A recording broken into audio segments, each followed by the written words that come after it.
Tiene la palabra el senador Guido Manini Ríos. Muchas gracias, señora presidenta. En primer lugar, quiero sumarme a expresar el pésame a las familias de las víctimas o de los muertos en estos últimos días en hechos tan lamentables, tan luctuosos para el país, a los que se suman los muertos de la semana anterior y del anterior y del anterior. Durante varios años, más de 400 uruguayos al año son asesinados en un hecho, yo diría, que nos debe llamar a todos a reaccionar ante esa realidad. En especial al funcionario de acá del Palacio, el señor Polero, mi sentido pesa. Quiero comenzar por decir, yo a lo largo de mi vida, durante 46 años, integré una institución en la cual desempeñé distintas funciones, muy variadas, desde dirigir un hospital de los más grandes que tiene el Uruguay, hasta ser director y fundador del Liceo Estradá, que tiene la institución que todavía funciona y es una de las pocas de esa naturaleza en el país, estar en una OPP, Oficina de Planeamiento y Presupuesto de la institución, etcétera, etcétera. Y, por supuesto, reparticiones específicas de mi carrera. En todas ellas aprendí que cuando uno llega a un lugar, las cosas que están funcionando bien, hay que tratar de que sigan funcionando bien y no hacer cambios sustanciales porque por algo funcionan bien. Pero en contrapartida, las cosas que funcionan mal, lo que está mal, hay que cambiarlo. Y lo que está muy mal, hay que cambiarlo más rápido. Y sobre todo cuando lo que está muy mal afecta derechos de personas, derechos tan significativos o tan importantes como el derecho a la vida, los cambios hay que hacerlos y hay que hacerlos a la brevedad posible. No se pueden perder meses ni años en discusiones cuando hay que hacer cambios sustantivos que afectan la vida de tanta gente. Y yo creo que el Uruguay del 1 de marzo estaba mal en muchos aspectos. El Uruguay que hoy vivimos está mal en muchos aspectos que requieren de los gobernantes la responsabilidad suficiente para asumir los cambios y asumirlos rápidamente, sin pérdida de tiempo, sin discusiones. Aquí se ha dicho que se debió negociar en profundidad durante más tiempo, tomarse los tiempos necesarios para darle seriedad, etcétera, etcétera. Y yo pregunto, ¿cuánto más es el tiempo necesario y la profundidad de esas negociaciones cuando todos los días está muriendo gente víctima de la inoperancia del Estado, de la imposibilidad, de las manos atadas que tienen las instituciones que deben bregar por la seguridad de todos?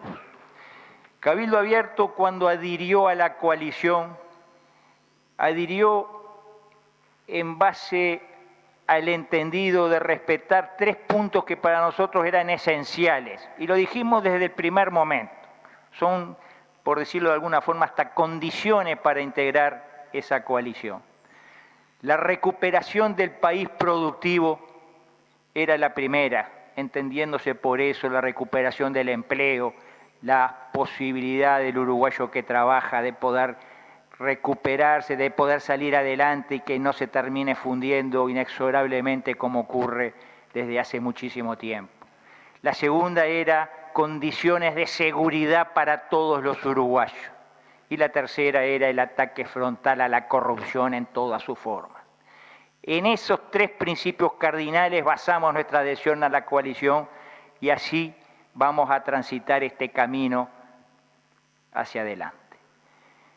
Estamos convencidos de que esta ley de urgente consideración aborda algunos de estos temas, el tema de la seguridad principalmente de estos temas para nosotros cardinales, lo aborda dándole a la institución policial o a las instituciones de seguridad herramientas que al día de hoy no tienen, dándole un marco jurídico que le permita actuar con eficacia y con eficiencia, un marco jurídico que hoy tienen limitado. Se ha dicho en esta sala de que en los últimos años no hubo ni un caso de efectivos policiales procesados por no haber sido amparados en la legítima defensa, etcétera, etcétera. Es cierto, pero también es cierto que en muchísimos casos es claro que han dejado de actuar por no tener el marco que los ampare. Creo que esta ley en ese sentido va en la dirección de darle al pueblo uruguayo posibilidades de poder recuperar la convivencia en paz, que hace muchísimo tiempo han perdido fruto de políticas equivocadas, que han llevado a una escalada del delito cuyo corolario tal vez lo vimos el domingo pasado, pero que nada nos garantiza de que no siga esa escalada en ascenso. Creemos que de una vez por todas hay que hacer algo. La situación de seguridad está mal, y eso yo creo que con esto coinciden no los votantes de la coalición. Más del 90% de los uruguayos están convencidos de que la situación de seguridad o de inseguridad en la que se vive es insostenible en el tiempo y que es imprescindible cambiar. Lo que no podemos hacer cuando las cosas están mal es seguir haciendo lo mismo que se viene haciendo, seguir partiendo de los mismos conceptos, de los mismos juicios, de que el delito es fruto de la injusticia social, etcétera, etcétera. Por más de que haya algo de realidad en eso, está claro que acá lo que está faltando es una acción efectiva y eficaz de las fuerzas de seguridad, una acción decidida, la firmeza en el enfrentamiento del delito. Creemos que esta ley, si bien seguramente no contempla todos los aspectos que debiera contemplar, creo que hay algunos aspectos en los cuales Cabildo Abierto hizo propuestas que no fueron contemplados o que serán contemplados, se nos dijo, en la ley de presupuesto, en otras instancias legislativas, pero creo que en esa materia aquí se dan herramientas que hoy no las tienen quienes tienen que velar por la seguridad de todos los uruguayos. Es claro que nosotros tuvimos que negociar mucho en esta ley. Es claro que no todo lo que finalmente se va a someter a votación y que vamos a apoyar con nuestros votos, no todo nos resulta simpático o lo hubiéramos impulsado nosotros, pero es claro también que en toda negociación hay que ceder, todos tienen que ceder algo para llegar a un acuerdo final. Acá se ha hablado de una especie de golpe mortal al Instituto de Colonización cuando se le habilita por el artículo 353 la enajenación de bienes que fueron traspasados a colonización de la cartera del Banco Hipotecario.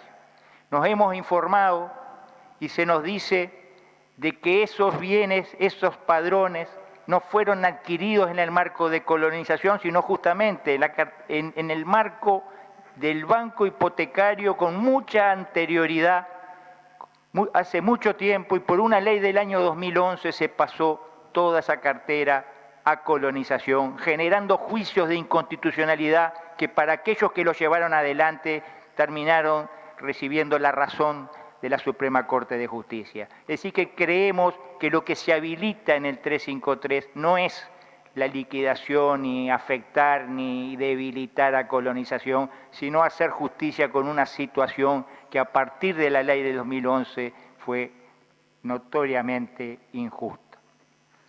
Aquí hemos visto argumentaciones de todo tipo para justificar los errores o las cosas que están mal en la ley, pero generalmente esas argumentaciones vienen de la mano de conceptos vertidos por extranjeros, de organismos extranjeros. Se ha mencionado una y otra vez a la ONU, tal o cual repartición, tal o cual funcionario. Siempre son extranjeros que opinan sobre el Uruguay y que dicen que está mal tomar tal o cual medida prevista en esta ley.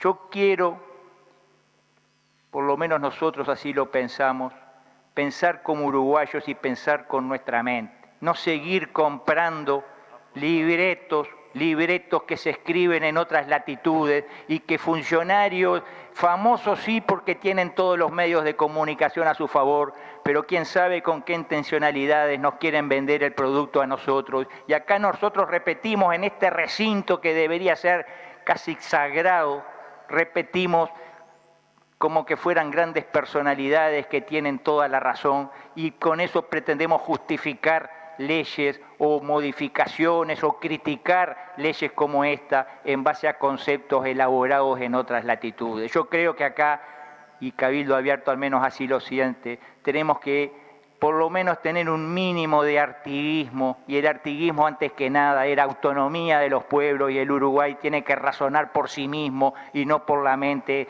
de extranjeros que elaboran sus libretos en otros lados y acá los ejecutamos como peones serviles. Se ha dicho que aquí se limita el derecho de huelga porque se le ponen límite a las ocupaciones. Es una equivocación, es una falsedad, no se lo limita. Acá simplemente se preserva el derecho de los que quieren trabajar, acá simplemente se preserva el derecho de quienes detentan la propiedad de las empresas.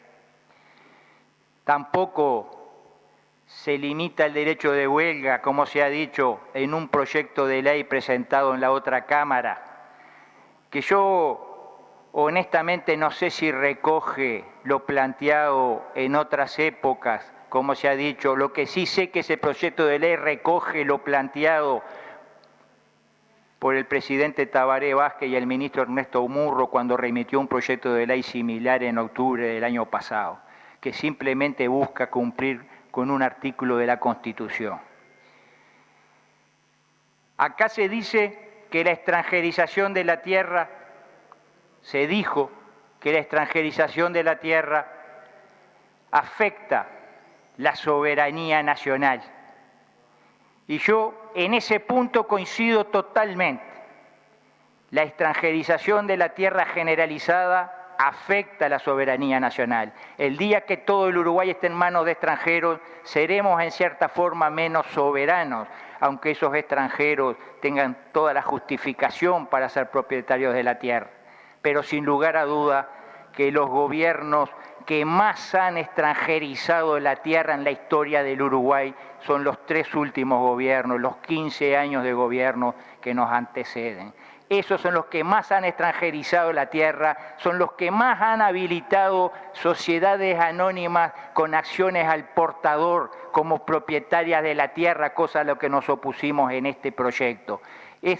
Son esos gobiernos los que lo han hecho, entonces uno lo toma como o lo ve como una tomadura de pelo que ahora nos digan eso es lo que tenemos que evitar cuando se lo han propiciado. Por supuesto que nosotros somos contestes y estamos de acuerdo con eso, que no se debe permitir o por lo menos facilitar que sean los extranjeros y sean sociedades anónimas al portador los dueños de nuestro territorio. Y vamos a actuar en consecuencia a lo largo y ancho de toda esta legislatura porque lo sentimos sinceramente. Estamos convencidos de que hay que preservar la tierra porque la tierra es la base para la producción de lo que más va a requerir la humanidad en las próximas décadas, sin lugar a dudas, que son los alimentos. Por eso hemos presentado también un proyecto, porque no dio para incorporarlo en esta ley, porque se quiso en un determinado momento ponerle límite a los temas de esta ley, proyecto para limitar el descontrolado uso de la tierra para fines que le inhabilitan para producir alimentos en el futuro, para limitar, no para prohibir. Acá nosotros vamos siempre a velar por el impulso, por el rescate del país productivo, de ese país genuino, de ese país que representa al esfuerzo de los uruguayos, por facilitar y por estimular al capital nacional antes que al capital extranjero. Lo vamos a velar en todo momento, por eso vamos a hacer todas las propuestas necesarias en ese sentido. Yo creo que esta ley tiene algunos elementos en ese sentido y creo que como por ejemplo cuando se establece un mecanismo para ir hacia una baja de los combustibles en un plazo razonable, algo más estudiado, en un plazo que permita en una ley específica tratar ese tema tan importante y que tanto afecta a la producción nacional, o cuando se crea el Instituto Nacional de la Granja y otras disposiciones que hay. Sabemos que esto solamente es parte de todo lo que hay que legislar para rescatar a ese mundo, a ese país productivo que todos queremos. Y nosotros incansablemente vamos a luchar y vamos a bregar porque esas leyes se vayan presentando y vamos a tratar de lograr las mayorías necesarias para su aprobación. Creo que esta es una ley que en definitiva es parte de las soluciones que estamos precisando. Por supuesto que no son todas. No vamos a hablar de otros temas porque se han referido ya varios legisladores en profundidad, pero creo que solamente el capítulo de la educación merece una reflexión. ¿Qué cosa más urgente hay que empezar a cambiar el camino? ¿Alguien puede decir que la educación está bien hoy? ¿Alguien puede decir que la educación no exige de todos nosotros un cambio sustancial, radical? ¿Alguien puede decir eso con un mínimo de objetividad? Cuando acá se nos ha dicho de parte de gente que han trabajado en gobiernos frentistas en la educación, que han sido directores de educación del Ministerio de Educación y Cultura, nos han dicho números que hoy se dijeron aquí, que el 70% de aquellos que vienen de hogares más humildes, de los jóvenes que vienen de esos hogares, son analfabetos funcionales. Esa sola reflexión nos tiene que llamar a todos a reaccionar de una vez por todas. Creemos que acá se empiezan a hacer cambios que tendrán que ser profundizados por leyes mucho más específicas para que realmente se pueda salir adelante. Pero creemos firmemente que esta herramienta que se va a votar en estos días es una herramienta útil, una herramienta necesaria, una herramienta que tiene que ser continuada por otras leyes que terminen de completar la atención a las necesidades de tanta gente. Así, señora presidenta, que Cabildo Abierto va a apoyar con sus votos esta ley. Muchas gracias.